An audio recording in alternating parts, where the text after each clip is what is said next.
नमस्कार मु सुशांत मुझे आपण को औषध खाइबार प्रणाली विषय में कहबी। साधारणतः डॉक्टर मैंने जिते प्रेस्क्राइब करती साधारणतः लोक मैंने जापारती ना मेडिसिन किपरि खाइबे। जदि प्रेस्क्रिप्शन रे ओडी लिखाई ताले दिन को थरे खाइबे, बीआईडी बा बीडी जदि लिखाई दिन को 2 थर खाइबे, टीआईडी बा टीटीएस जदि लिखाई दिन को 3 थर खाइबे, क्यूआईडी जदि लिखाई दिन को 4 थर खाइबे, एसआईडी जदि लिखाई दिन को 6 थर खाइबे। जदि आईसी लिखाई कौन ना खाइबा मध्य खाइबे। जदि बीएफ लिखाई बिफोर फूड माने खाइबा पूर्व खाइबे। जदि एएफ लिखाई माने आफ्टर फूड यह खाइबा परे खाइबे।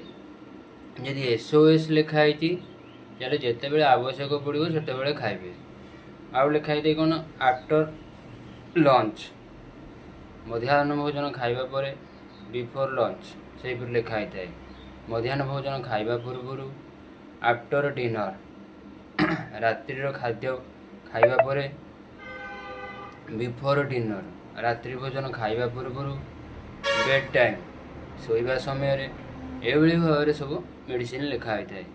तेणुक जदि मेडिसिन खाइबार किसी असुविधा होची एई प्रणाली खातु कहवा अनुसार तेल आपणकर किसी असुविधा हेब नाही। यदि वीडियोटी भल लगी थाए लाइक शेयर कमेंट एवं सब्सक्राइब करेंगे। रोची।